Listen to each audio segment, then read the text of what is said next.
বন্যা পরবর্তী সময়ে নরক যন্ত্রণায় পরিণত হয়েছে লঙ্গাই সড়ক। জনভোগান্তি চরমে উঠলেও কুম্ভ নিদ্রায় বিভাগীয় কর্তৃপক্ষ।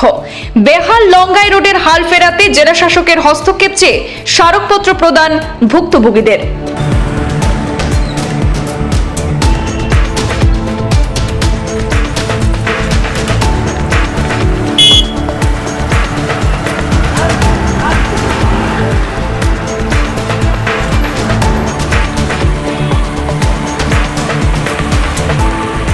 বন্যা পরবর্তী সময়ে করিমগঞ্জ শহর লাগোয়া লঙ্গাই সড়কের বেহাল অবস্থার জন্য সংস্কারের অভাবে মুখ থুবড়ে পড়েছে। বন্যার সময় মন্ত্রী হাজারিকা বলেছিলেন, বন্যা উঠলেই সমস্ত নদী বাঁধ এবং বন্যা ক্ষতিগ্রস্ত সড়ক সংস্কারের কাজে হাত দেওয়া হবে। কিন্তু দেখা গেছে বন্যা ওঠার 3 মাস অতিক্রান্ত হলেও সেই লঙ্গাই সড়কের সংস্কারে করিমগঞ্জ পূর্ত বিভাগ থেকে কোনো উদ্যোগ গ্রহণ করছে না। আর এতে সড়কের বেহাল অবস্থা রীতিমতো নরক যন্ত্রণায় পরিণত হলেও জনভোগান্তি নিয়ে সম্পূর্ণ নির্লিপ্ত পূর্ত গ্রামীণ সড়ক বিভাগ। শেষ পর্যন্ত লঙ্গাই সড়ক সংস্কারের দাবি নিয়ে ভুক্তভোগীরা দ্বারস্থ হয়েছেন জেলা শাসকদের। এ মর্মে আজ সেখানকার এক প্রতিনিধি দল জেলা শাসক মৃদুল কুমার যাদবের সঙ্গে সাক্ষাৎ করে শীঘ্রই লঙ্গাই সড়ক সংস্কার করতে উদ্যোগ গ্রহণ করার দাবি সম্বলিত একটি স্মারকপত্র প্রদান করেন। অভিযোগে জানা যায়, করিমগঞ্জ শহর লাগোয়া লঙ্গাই বাজারঘাটের অন্যতম ব্যস্ততম সড়ক লঙ্গাই সড়কে কাটাখাল সেতুর সামনে রয়েছে বিরাট ফাটল। যে কোনো মুহূর্তে বড়সড় দুর্ঘটনা ঘটে যেতে পারে বলে আতঙ্কে আছেন জনগণ। অন্যদিকে লঙ্গাই সড়কে বেশ কয়েকটি জায়গায় রয়েছে পুকুর সম গর্ত। সেই গর্তগুলোতে দুর্ঘটনা সৃষ্টি হওয়ার আশঙ্কা দেখা দিয়েছে। এই সড়ক দিয়ে প্রতিদিন হাজার হাজার যাত্রীবাহী ছোট বড় বাহন, অটো সহ অ্যাম্বুলেন্স যাতায়াত করে।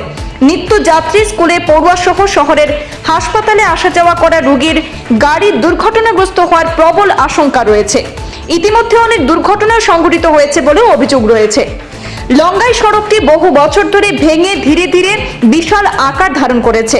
আজ প্রাক্তন জেলা পরিষদ এবং কর্ণমধু সমবায় সমিতির চেয়ারম্যান বদরুল হকের নেতৃত্বে স্থানীয় জনগণকে নিয়ে করিমগঞ্জের জেলা শাসক মৃদুল কুমার যাদবের দ্বারস্থ হয়ে 15 দিনের মধ্যে সময়সীমা বেঁধে দিয়ে সংস্কারের দাবি জানিয়ে স্মারকপত্র প্রদান করা হয়েছে। আমাদের হাতে মন্তব্য রয়েছে, শুনে নেব। লঙ্গাই সানখানি পিডব্লিউডি রোডের বালিয়ারটি থেকে লঙ্গাই পর্যন্ত যে এলাকা, সেই এলাকার প্রায় 500 মানুষের সবাই সিদ্ধান্ত হয়েছে এখানে একটা কমিটি গঠন করা হইতো ডেভেলপমেন্টর লাগিয়া। তো লঙ্গাই সানখানি পিডব্লিউডি রোড নামে রোড ডেভেলপমেন্ট কমিটি নামে একটা কমিটি হয়েছে। এই কমিটির দ্বারা আজকে জেলাধিপতির কাছে আমরা একটা মেমোরেন্ডাম দিছি। আমরা এর আগেও দাবি করছিলাম যে রাস্তার অবস্থা খুব খারাপ, গাড়িগুড়ি চলার মতো উপযোগী নাই, যে কোনো মুহূর্তে অ্যাক্সিডেন্ট হইতে পারে। ইতিমধ্যে কয়েকটা অ্যাক্সিডেন্ট অলরেডি হয়ে গেছে। আজকে আবারও আমরা ডেপুটি কমিশনার মহাশয়রে আমরা ইয়া রিমাইন্ডার দিলাম, মেমোরেন্ডাম দিলাম এবং আজকের মেমোরেন্ডামে আমরা একটা আলটিমেটামও দিছি যে আগামী 15 দিনের মধ্যে যদি রাস্তা অন্ততপক্ষে চলাচলের উপযোগী না করা হয় তাহলে আমরা রাস্তা বন্ধ করব।